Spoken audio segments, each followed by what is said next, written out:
I think we're ready for Tech Talk. He's nodding to me. He's just giving me a thumbs up. So I suppose we better do what we do on a Wednesday morning and start with Tech Talk. Here we go. It's time now for the latest news on what's hot and what's not in the world of technology with Matthew Dickerson on Tech Talk.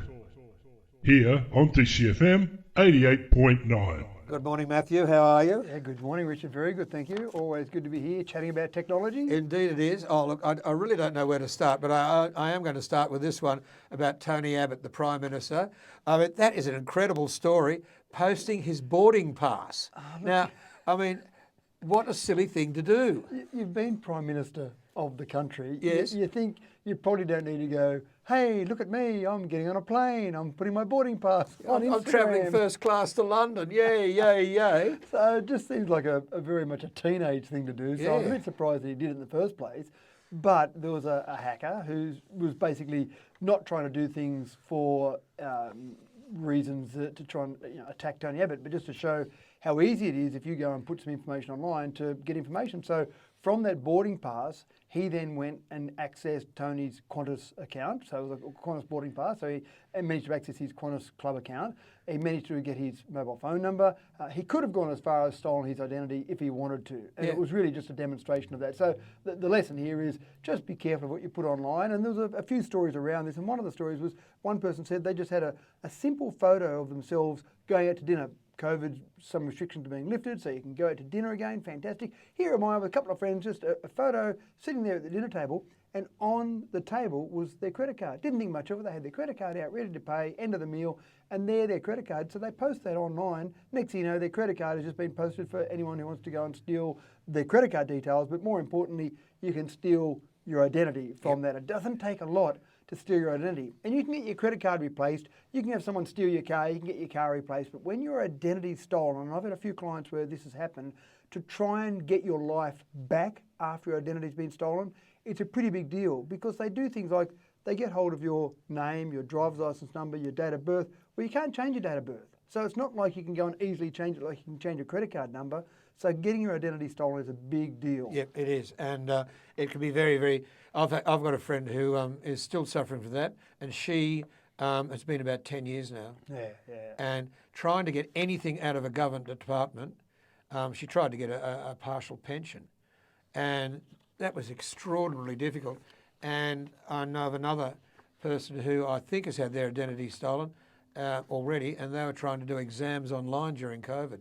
Yeah. And things like just it was good in some respect because the people came back and said you passed the exam when she hadn't even done it. But everything's trying to get a loan. Oh, yeah. For example, you can have a bad credit rating because of something that someone else has done with your details, and next thing you know, your whole life is turned upside down. So, yeah, something like posting your boarding pass from a Tony Abbott, I'd expect a bit better, but from all of us, I suppose, it's a bit of a lesson. Even though Tony might be a bit of a target, then all of us, people want to steal your identity and then can do a whole range of things once they've stolen that identity. Yep. All right, very quickly, we've got 5 to get through, and it's 29 past 9. Age as an app to help aged care people in homes. This is really good. Yeah, and one of the things that's interesting, before COVID came along, I used to spend a bit of time in aged care facilities doing some poetry or doing some tech talks for them. And one of the things that you would find is a whole variety of people there. And sometimes there'd be some people that I would look at, and in my mind, I'd think that person seems a bit grumpy, that person seems a bit cantankerous is probably the word I would use to describe a few of them. But what they're finding with this particular app at the moment, there's some more funding that's been put forward to this app called Pain Check, is that a lot of the time people in aged care facilities are just in pain. Now, they can't always verbalise it. They might have dementia. 56% of people in aged care facilities have got dementia, for example.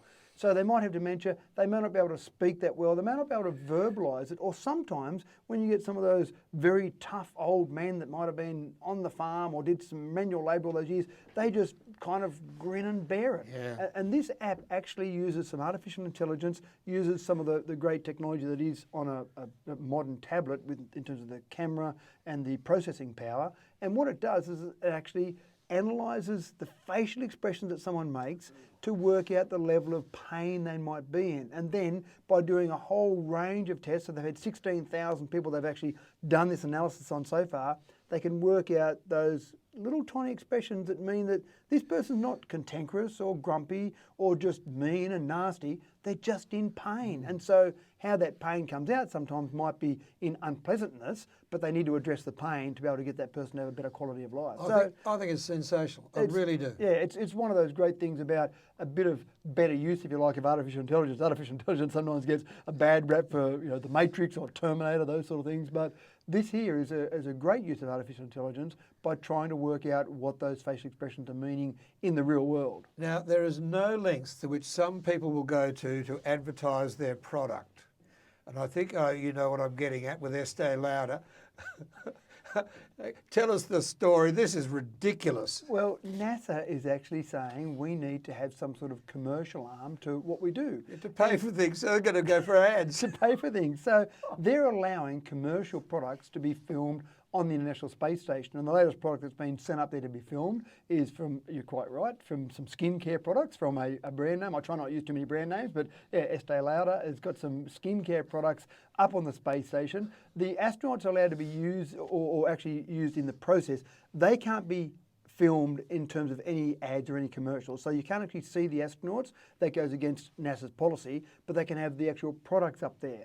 The astronauts are allowed to dedicate no more than 5% of their time to actually doing or chasing some of these commercial ventures. They haven't told us how much any of these companies actually pay to have their products up there. Yeah, that's right. I can't imagine it to be cheap, but when you see the next ad for Estee Lauder skincare products, have a bit of a look at the backdrop, have a bit of a look at the background, you'll see that it's actually being filmed on the International Space Station. Of course, if they're floating around, it's pretty obvious where they are. That's exactly right, yeah. So I'm just trying to work out how I get some of my products up there on the International Space Station. Yeah, I knew you'd say that. Not sure that I want to pay the money they might be asking, though.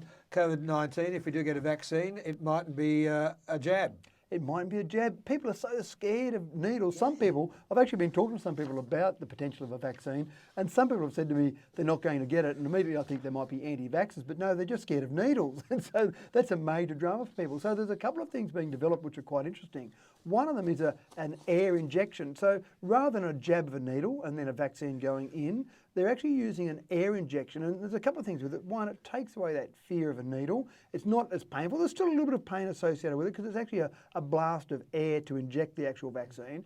But more importantly, the researchers believe that they can get it to the right spot. So rather than a jab of a needle, which sometimes gets the actual vaccine into the wrong spot, then a blast of air, they can control that so they get the vaccine exactly where they need it to be every single time. It's not relying on a human to get the needle to the right depth. It's just basically a blast of air. So that's one concept. The other one is a really interesting one that's basically like a multiple number of jabs by little bits of sugar, believe it or not. So basically having a whole range of little sugar-infested needles rather than one large jab, very fine little jabs across a multiple range, if you like, over a patch. And those patches then, with those little sugar tentacles, inject the actual vaccine into you again, get it to the right depth, make sure it's getting to the right spot that it needs to, but more importantly, reduce that pain and spreading that pain over. You can imagine it sounds painful with lots of jabs, but they're only very small slivers of sugar to inject that. So it's amazing where technology and research takes us, but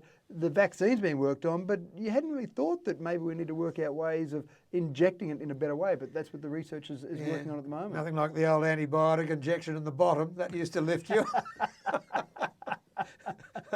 Yeah, and look, there's things like that where some people have that image of, yep, I don't want to go and have someone stick a needle in my backside. Fair enough. Yeah. And so they'll run away from that 1,000 miles. But if we can get a better way to get the vaccine into us when it's available, that'll be a big breakthrough. Yeah, indeed. 25 to 10. And finally, the Canadian Tesla driver. Now, I know Tesla, you're interested in Tesla. You've got one out the front. But tell us about this Canadian driver. Look, he's an idiot, basically. Well, yeah, bloody idiot, actually, 150 Ks. But anyway. He was driving along about 140 Ks initially and sitting there with the seat reclined, having a bit of a snooze. His passenger had a passenger in the car as well, the same thing, snoozing away there, while the Tesla was driving along fully autonomous. Or they're not actually fully autonomous, they're semi-autonomous, but it was driving autonomously at this stage. Some people saw that, rang the police. The police came along and they had the sirens going, made a bit of noise, but he kept sleeping. He kept slipping through this. And the car actually ended up speeding up to 150 Ks an hour, which he must have adjusted because it doesn't automatically do that. The police were actually quite clever. To slow it down, they were smart enough to realise that it's got radar control, cruise control, which many cars have. And so to slow it down, they actually put one of their police vehicles in front of this Tesla, going along 150 Ks an hour, and then slowly slow down. The Tesla, being smart enough, actually used radar control, cruise control, detected the car in front, and then slowly slowed down till finally they got to the point where it was going slow enough. They then woke the person up, the autonomous driving turned up, and he lost his license immediately, as you can imagine, and I'm sure he'll have a few dollars to pay as well. But this is the problem. And even Elon Musk, obviously the CEO of Tesla, he says it's not designed for people to sit back there and have a sleep. It's designed to assist your driving. One of the things they do is you must hold onto the steering wheel. It must detect your hands in the steering wheel for the autonomous driving to work. But people, being idiots, have come up with devices and clamps, and you can actually go and buy these for about $20 online, where you can actually buy these clamps that clamp onto the steering wheel to simulate your hand in the steering wheel. So rather than you holding on, which is what it's meant to be, you put the clamps on, lay the seat back, have a sleep. Well, yeah, I mean, in my car, I can take the hands off the wheel, and as long as there's a white line on the side of the road, it will steer. And it's quite interesting watching the steering wheel without your hand. But every 30 seconds, put your hands back on. That's right. Otherwise, the vehicle just slows down. Correct, and that's the sort of thing. So that's to get around that. That's where they put the clamps on there to simulate someone holding on to it. So great to see autonomous driving being developed. Great to see the overconfidence people have in it. But you've got some idiots out there still, unfortunately. When you get the white line and suddenly they put a tar patch on the road, It it gets blots you out the confused. white line. Be careful. Very, Matthew, always good talking to you. And I just wanted to remind you, we want to follow up on the story about that wonderful block from Newcastle. Yeah. If you can get a follow up on that, mate, it'd be terrific. Well, I've actually been speaking to the professor over there, Professor Kish. I'm not sure if that's pronounced correctly, but Kish is the professor there. So I've had a couple of conversations with him, so it's quite interesting. I think there's a fair way to go on that story, and might be something we'll come back and revisit in a couple of months' time just to see where it's up to. But it's actually been a fair bit of discussion from the discussion we had last week around that. I've had a few people talking about it as recently as last night. I was at a function and people were asking me about those blocks. So it's certainly something that has got a huge amount of potential. And while the government's faffing around with gas and coal, there's people out there trying to solve the real problems of the world. Yeah, heat block. Yeah, amazing stuff. How you go on ladders? Ladders? Yeah, well, I mean, we mentioned yesterday the founder of Skyhook's falling off a ladder. I got a very good email this morning from David saying about safety of ladders. Have you fallen off a ladder? I've been up lots of ladders. One of my businesses in my early days was TV antenna installations back when I was very young, and so I spent a lot of time up and down ladders, but I haven't managed to fall off one, luckily, and hope I don't ever fall off Well, I one. hope so too, because apparently blokes, us, anybody over about 50 or 60, we keep on falling off ladders apparently and knocking ourselves out. Well, Molly that gives me an Meldrum. excuse. The next time my wife asks me to get up and clean the gutters out, I'll say, sorry, darling, I'm in the wrong age category for that. I better stay off the ladder. Yeah, stay off the ladder. Fantastic. I'll say, Richard told me. Matthew, see you next week. Thanks, Richard. Matthew Dickerson and Tech Talk DCFM.